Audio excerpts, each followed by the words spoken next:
ಮೈಸೂರು ನಗರಾಭಿವೃದ್ಧಿ ಪ್ರಾಧಿಕಾರದಲ್ಲಿ ನಡೆದಿದೆ ಎನ್ನಲಾದ ಅಕ್ರಮಕ್ಕೆ ಸಂಬಂಧಪಟ್ಟಂತೆ ಇಡಿ ತನಿಖೆ ಚುರುಕಾಗಿದ್ದು 142 ಮೂಡಾ ಸೈಟ್ಗಳನ್ನು ಜಾರಿ ನಿರ್ದೇಶನಾಲಯ ಮುಟ್ಟುಗೋಲು ಹಾಕಿದೆ.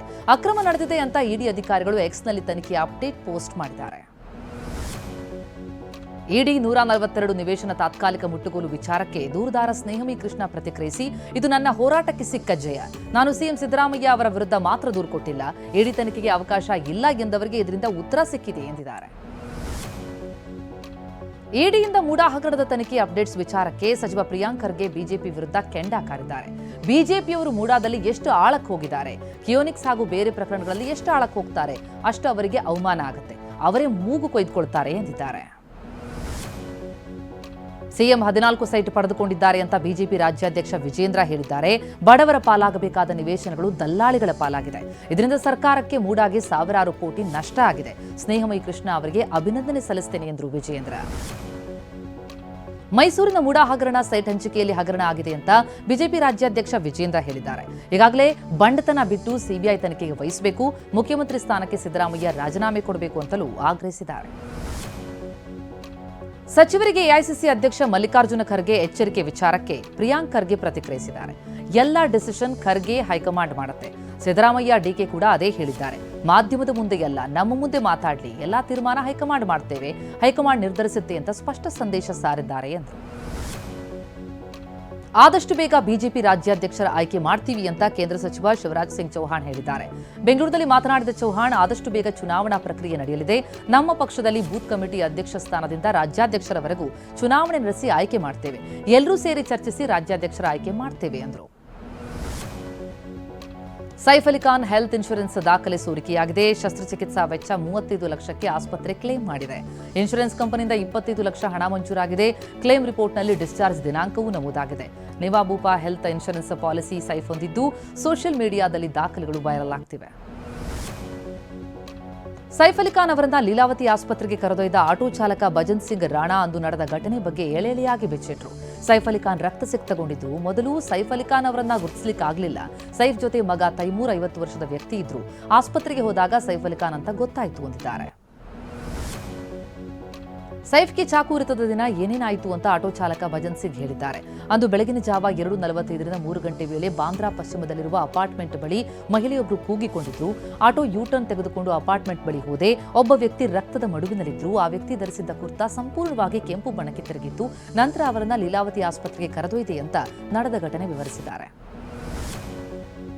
ನಟ ಸೈಫ್ ಅಲಿ ಖಾನ್ ಮೇಲೆ ಹಲ್ಲೆ ನಡೆಸಿದ ಪ್ರಕರಣಕ್ಕೆ ಸಂಬಂಧಪಟ್ಟಂತೆ ಆಟೋ ಚಾಲಕ ಭಜನ್ ಸಿಂಗ್ ರಾಣಾ ಅವರನ್ನ ಪೊಲೀಸರು ವಿಚಾರಣೆ ನಡೆಸಿದ್ದಾರೆ. ಮುಂಬೈ ಬಾಂದ್ರಾ ಪೊಲೀಸ್ ಠಾಣೆಗೆ ಆಗಮಿಸಿದ ಭಜನ್ ಸಿಂಗ್ ಅವರಿಂದ ಮಾಹಿತಿ ಪಡೆದಿದ್ದಾರೆ.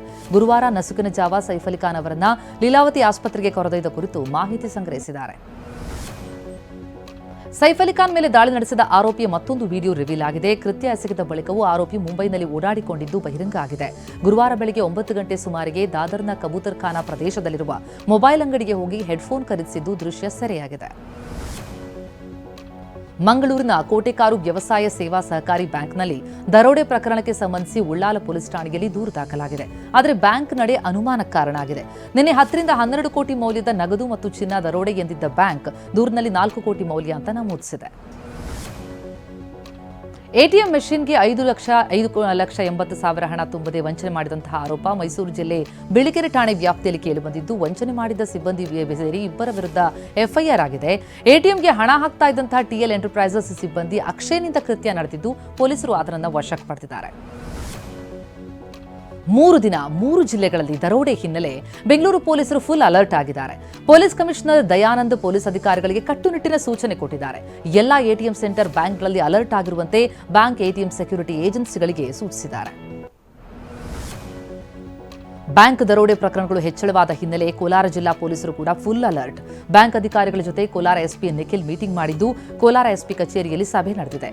ಕೈಗೊಂಡ ಮುನ್ನೆಚ್ಚರಿಕಾ ಕ್ರಮಗಳನ್ನು ಎಸ್ಪಿ ಪರಿಶೀಲಿಸಿದ್ದಾರೆ.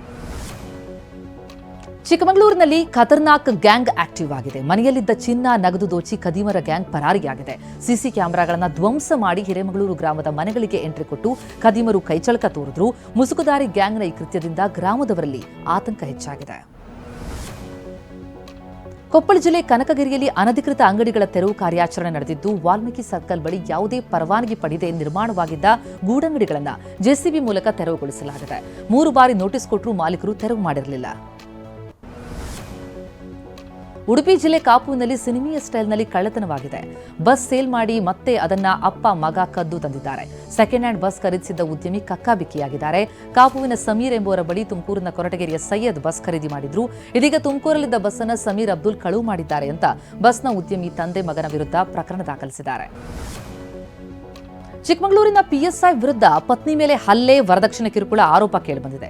ಕಳಸಾ ಠಾಣೆ ಪಿಎಸ್ಐ ನಿತ್ಯಾನಂದ ವಿರುದ್ಧ ಪತ್ನಿ ದೂರು ಕೊಟ್ಟಿದ್ದು ಎಫ್ಐಆರ್ ದಾಖಲಾಗಿದೆ. ಕಳಸಾ ಪಟ್ಟಣದ ಪೊಲೀಸ್ ಕ್ವಾರ್ಟರ್ಸ್ನಲ್ಲಿ ಹಲ್ಲೆ ಅಂತ ದೂರಲ್ಲಿ ಉಲ್ಲೇಖಿಸಿದ್ದಾರೆ.